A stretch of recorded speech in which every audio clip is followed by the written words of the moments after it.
What movie has a plot hole that can't be ignored? In Monsters Incorporated, when Mike tells Sully, "You've been jealous of my good looks since the 4th grade, but they met in college." The witch in Snow White using magic to transform herself into an old woman in order to trick Snow White into eating the poisoned apple instead of just using magic to make herself look more beautiful than Snow White. Just saw the new Jurassic Park in the theater. None of the dinosaurs have buttholes. I couldn't unsee it. Haven't gone back to check the older Jurassic Park movies to verify. In the show Friends, Chandler and Joey love the movie Die Hard, and then Rachel starts dating Bruce Willis and they say nothing. In Threat Level Midnight, the president is found to be corrupt and in cahoots with the villain, Golden Face. However, at the end, the president calls upon the hero Michael Scarn for another mission. The amount of electricity available in A Quiet Place. They would need some serious generators to keep their security cameras, iPods, radio, safety lights running every day night, and generators make a lot of noise. Also, just live by the waterfall. The Santa Claus. The parents are so skeptical that Santa Claus exists, but the movie clearly shows Santa delivering presents on Christmas Eve. So where TF do the parents think those gifts came from? Edit. Super late edit for grammar. Waterworld. There is no land. It's just water, but yet everybody is ducking filthy with dirt. The atmosphere on Mars is only about 0.6% as dense as Earth's. Even in a 300 mph wind you'd only feel about 6 pounds of force. Hardly enough to throw Matt Damon across a freaking valley. Couldn't they have just had him fall into a collapsed lava tube or something? On Friends, it never explains why Ross doesn't eat the smaller friends. In episode 2F09, when Itchy plays Scratchy's skeleton like a xylophone, he strikes the same rib in succession, yet he produces 2 clearly different tones. I mean, what are we to believe? That this is a magic xylophone? Or something? Haha. Boy, I really hope somebody got fired for that blunder. Waterworld. Paper is the most valuable resource next to dirt. People smoking cigarettes through the entire movie. Cinderella. Her stepmother and stepsisters don't recognize her at the ball, and then Prince Charming doesn't recognize her face, but rather relies on the glass slippers. Somehow Cinderella has an absurdly unique shoe size that conveniently don't disappear like the rest of her enchanted gifts. Why doesn't Tarzan have a beard? In The Butterfly Effect, when the protagonist goes to jail, he goes back to elementary school to maim himself by putting holes through his hands, so that he can prove to his cellmate that he has this ability. However, it has already been firmly established that that's not how his powers work. The cellmate wouldn't see the holes magically appear, as the protagonist would have already had them. The Purge, in its entirety. So I get that emergency services are suspended during the Purge, but what happens afterwards? So I kill someone during the Purge. I don't go to jail. I get that. But if I steal someone's car after the Purge is over, I still have their car. Can I go to the DMV, change the registration to me and just say, "Don't worry about the paperwork, I purged it"? What if you started killing someone during the Purge but they didn't die until afterwards? Terminator 2. The time machine requires living beings made of flesh to travel through, but the T-1000 can also travel through despite the fact that it's made of liquid metal. Last Jedi. Why the Lightspeed kamikaze lady couldn't just have told the rest of the rebels the plan is beyond common sense. In the core, they make a big fuss over getting unobtainium to build their ship, since nothing can cut it, and it'll stand up to the heat and pressure of the Earth's core. Then they show a montage of the ship being built, where unobtainium panels are cut to size using a welding torch. What? Blues Brothers. The entire plot is to raise funds to pay the property tax on an orphanage run by the Catholic Church. The property would not be subject to property tax as it's a non-for-profit and a church-owned building. In Liar Liar, when Jim Carrey confesses about his stuff to his secretary, she asks him a question.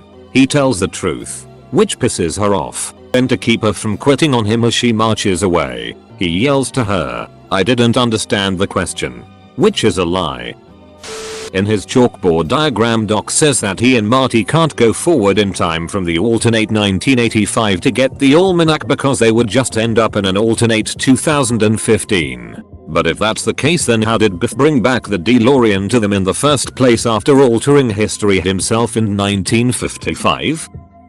How old is the beast when he was cursed and where are his parents? In a nutshell, the bratty prince answers the door and the witch curses him because he was totally rude to her. They explicitly say that when the prince turns 21 years old, the curse cannot be unbroken. However, in the song Be Our Guest, Lumiere establishes that they have been cursed for 10 years. 10 years with been rusting needing so much more than dusting needing exercise. A chance to use our skin. Ergo, the bratty prince in the prologue is no more than 11 years old when he was cursed. The parents are obviously not included in the story. Where are his parents? Why did a witch bother cursing an 11-year-old when pre-teens are naturally selfish and sassy and often grow out of it when they get older? That witch needs some thicker skin if she's going to go around cursing pre-teens, who are probably orphaned, for mouthing off, or a lot of kids are going to get cursed. Edit. Apparently it's chance to use our skills. I'll just be over here hiding in a corner. In Star Trek Generations, Picard goes into the Nexus, which allows him to leave at any point in space and time. Why not go back 5 days instead of 5 minutes? He could warn his brother and nephew about the fire, play along for the next few days, and look like a genius when he uncovers Dr. Sorin's plot. Kirk doesn't need to be involved. Before someone mentions shagging with the timeline, the star exploding already happened. All those people already died, or otherwise Picard wouldn't reach the Nexus. To save everyone, he has to make a new timeline where no one dies. If that's the case, what's 2 more people? James and Lily Potter could have been their own secret keepers, as Bill and Arthur Weasley showed us in the Deathly Hallows. There was no need whatsoever for Peter Pettigrew. Voldemort would have never found Harry Potter. In The Big Sleep, the first murder couldn't have been committed by anybody, unless some random character we never see broke into the house and did it, which is a bit stupid. The director and writer have written about it and confess it was an oversight. In Ant-Man, the science makes no sense and they are not linear with it. I am pretty sure at some point it's said that changing the size only changes the distance between atoms, therefore you will still have the same mass. But then 30 minutes later he is running on the barrel of a gun as if he weighs a minuscule amount. Makes no sense. Also, going smaller than atoms also doesn't really work too well. Signs. Aliens are hydrophobic but can still run around cornfields at night. Apparently they were immune to dew. I'd go with Independence aliens being vulnerable to a virus from a Mac notebook designed by someone with no expertise in the alien's computer system, even if we ignore compatibility issues. Silence of the Lambs. Lecter is so dangerous they have to put him in a fortified gym surrounded by the military, ironically with their guns facing out. But to watch over him day to day inside the gym they assign 2 doddering geriatric security guards who he easily overpowers and kills to make his escape. Why did Dr. Octopus steal gold coins? Did he go exchange them for cash and then buy the materials for his doomsday machine? Did the city's most infamous criminal just walk into a pawn shop or something? How would he get all the materials without anyone contacting the authorities? Why even go through the trouble of stealing the gold coins and exchanging them for cash? Why did he just steal the materials? There are just too many questions to be asked about this ridiculous scenario. Superman turns back time to save Lois Lane. Literally every single bad thing to happen in any of the Superman films, or the DC universe, could be stopped by Superman simply changing the course of history. How in hell can Rey swim in the latest Star Wars movie if she grew up in a desert planet? In the first Captain America, there was no reason he had to crash the plane. He had full control over it and just could have kept flying until Peggy connected him with Stark, who would have helped him land. There was no indication whatsoever that the plane was set to auto fire once it was over New York. He could have literally turned the plane around if he was actually worried that it could do that and waited for Stark's help. The orbit that the debris in gravity didn't make sense. How can this debris be traveling at a higher speed, but in the same orbit? If it was going so much faster that it could tear apart the space station, then it would have been in such an elliptical orbit that it probably would have only made one pass. The whole premise of their danger was extremely flawed. Jurassic Park. There was a huge drop where the T-Rex was just standing. Backdoor Sluts 5-7 never explained how their asses already had jelly falling out before the large cocks went in. A whole generation of men just assume that anuses are slick. Just a thought. Maybe people should Google what a plot hole is before commenting here. Most I've seen here are people complaining that characters did ABC instead of Ziz. How come Marty's parents don't remember him? I mean, he was a pretty huge part of their lives in 1955. He saved his dad's life. His grandpa almost hit him with a car. He ate dinner at his grandparents' house with his mother and said some pretty weird stuff, by their standards. He invented the skateboard in front of his parents. He got his parents together. He invented rock and roll and heavy metal along with writing Johnny B. Good in front of his parents, and he somehow knew about a fire that their future son would start. Back to the Future is the perfect movie, but I feel like his parents would have gotten suspicious when Marty grew up and reminded them of their old friend Calvin. If Buzz Lightyear thinks he is a space ranger, then why does he freeze up like a toy whenever Andy enters the room? Shawshank Redemption. When Andy climbs through the hole in his cell, the poster covering it goes back on the wall, which the warden rips down when they discover it. How did he manage to put the poster up from inside the tunnel?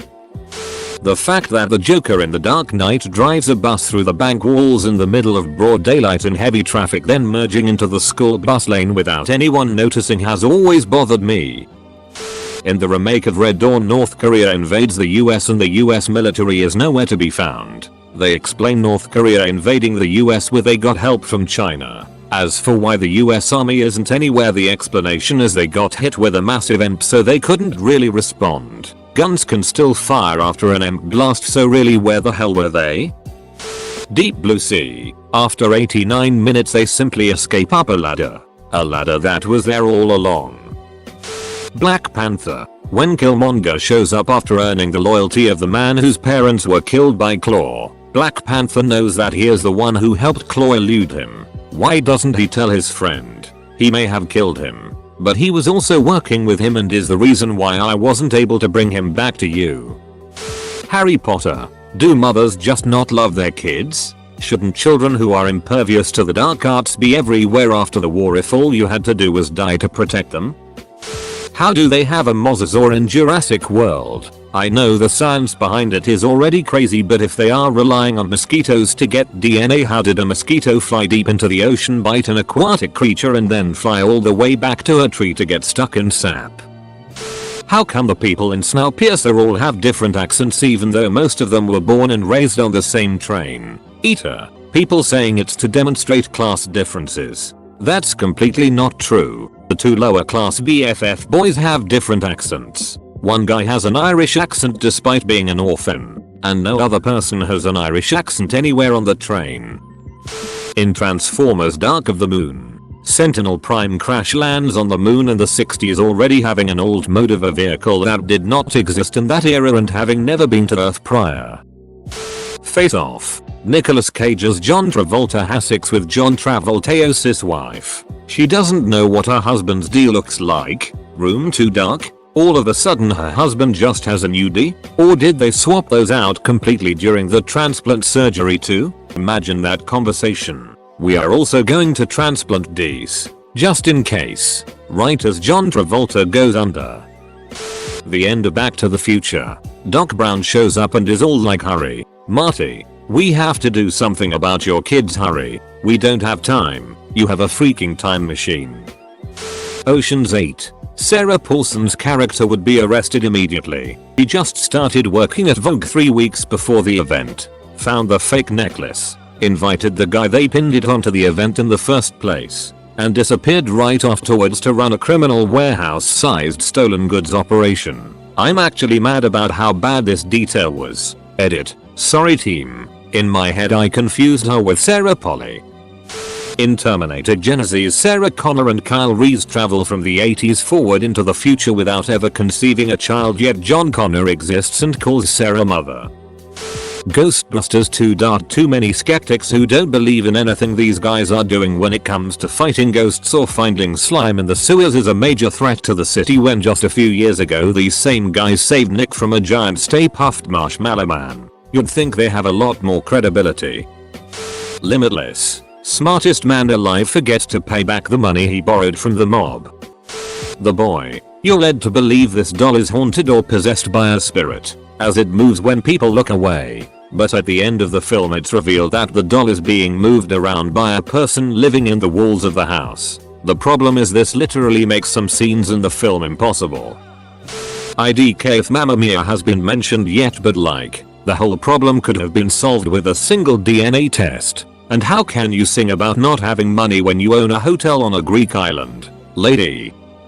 Everywhere has power in Zombieland. In A Quiet Place. Why didn't she give birth at the waterfall? Why don't they just live there? The whole Toy Story thing. Some of the toys have batteries and some don't. I never understood why there was a need for batteries. Like the walkie-talkies. It shouldn't need batteries. Else the toys like Buzz would be always switching out batteries. First Pirates of the Caribbean movie. Small but can't unnotice. When the Black Pearl attacks for the first time, Elizabeth is taken away for the whole party thing. We see her taken on a small boat and everything. After that, the moon finally shines through the clouds and Jack is visited in his prison. Which is when one of the pirates slams his arm into the moonlight, revealing the curse. Akka becomes skeletal. To Elizabeth. She only learns about the curse much later. So what happened on the small boat? The moon appeared from behind the clouds. She was in the same port as Jack, so no big difference in cloud structure. Basically none. There was no cover. On water in a tiny boat. Yet, she doesn't learn about a curse. How? There's no way Thanos could snap with that metal gauntlet on. The older Weasley brothers had the Marauders map for X amount of time. And every night during that time they saw their brother Ron sleeping next to Peter Pettigrew and said nothing. Kudos to their tolerance. Can we point out plot holes in TV shows? In The Office episode Stress Relief, Dwight gets Toby to sign his apology letter by agreeing to buy a case of Dos Girl Scout cookies from Toby's daughter Sasha. Then in the episode Secretary's Day, Oscar makes a parody video of Kevin as Cookie Monster. In the video, Cookie Monster asks Oscar if he has seen the Girl Scout cookies that Toby was supposed to have left on his chair. But in season 8 in the episode Last Day in Florida, Toby and Daryl are battling to have Kevin order Girl Scout cookies from their daughters and Toby says, "It's Sasha's first year in the troops." No, it's not. It gets me every time. This might not be an issue if Sasha being in the Girl Scouts had not been used in arguably the most popular episode of the entire series. Stress relief. Mean Girls. How can everyone honestly think Katie, a girl who's been going to that school for less than a year, wrote the burn book? How the hell would she know about all the things that the plastics had wrote about since middle school? The butterfly effect is a minefield of plot holes, but one always stood out to me. For those unfamiliar with the plot, Ashton Kutcher can go back in time to change decisions he made throughout his life to create new realities. In a series of shocking twists, these changes often have drastic consequences. In one reality, Ashton is in prison and for some reason needs to convince his cellmate that he is the second coming or summit. Ashton does his time jump trick to be back in his elementary school class where he impales both of his hands. Back in prison, his cellmate is won over by Ashton's seeming ability to conjure stigmatized scars out of thin air. The problem here is that given the rules laid out by the movie, Ashton would have had those scars since childhood.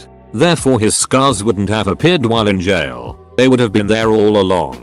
The appropriate response from his cellmate shouldn't have been "Wow, a miracle, but you're pretty ducked up if you think impaling your own hands proves you're Christ." Not only this, but apparently intentionally impaling your hands in grade school suffers no further consequences which could potentially change your future. Wings off of a butterfly, history changed. Child self-inflicts serious bodily damage, no societal response. This is a dumb movie that I have seen way too many times, albeit not in years, possibly just to hate watch this one scene.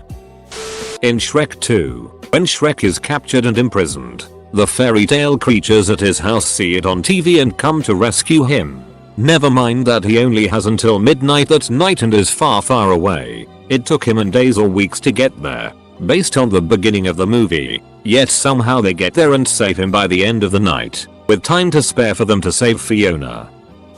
In the Matrix, the machines had the power and resources to harvest the minuscule amounts of electricity that each human produces to keep themselves running, and they had the power to make a drill to drill down into Zion. And they had flying squid bots to search and destroy humans who had escaped. But they didn't have the intelligence or resources or build giant solar panels that could break through the clouds, maybe with balloons attached, that could power the computers from sunlight. I mean, we saw Neo and Trinity in the last film fly through the cloud layer and end up in the sky, suggesting there is still the atmosphere required for those balloons, and they were originally powered by solar power according to the Animatrix. Hence why the humans blanketed the earth with cloud, even if they keep the humans in the Matrix purely as a sort of prison, or a way to keep them around after the peace due to the lack of food. They don't need humanity. They can just make some solar panels and bring them above the cloud layer. Edit. Dear God, what have I done? American Psycho. When he holds the nail gun pointed at the woman's head, all I could think was that nothing would happen because it's not plugged into an air compressor. In Titanic, nobody realizes that that's Hollywood movie sensation Billy Zane. The entire premise of Iron Man 2 is based on the fact that Tony's chest device is killing him because the palladium in the reactor is poisoning him. Yet he can't take it out or he dies. But the reason he would die if he took it out is that it contains an electromagnet that keeps shrapnel away from his heart. But an electromagnet does not need a palladium-powered sci-fi reactor to run. Tony could just swap the power source for a car battery like in the first movie. The shrapnel would be kept away from his heart and palladium would be gone. So he would survive. Every time a character easily finds a parking space on the street in a big city. Signs. Why would the aliens land on a planet 75% covered with water and continuous rainfall without any protective clothing if water was going to harm them? In Ant-Man. What the heck is he breathing when he goes subatomic? In the second Hunger Games, Katniss figures out the clock formation of the arena. They designate the giant electrified tree as 12 o'clock and then can map out what obstacles occur when. So to confuse them, the Gammamaker spins the center island they're on, thereby making you believe they now don't know where anything is. But, I mean, the giant electric tree didn't move, and none of the other obstacles moved. So their little clock map is still totally correct. Here's the scene. Left square bracket. Joseph Gordon-Levitt will not grow up to look like Bruce Willis. We have all sorts of guided munitions for our armed forces today, but in Star Wars, with highly advanced tech, they only straight line blasters? Pew pew.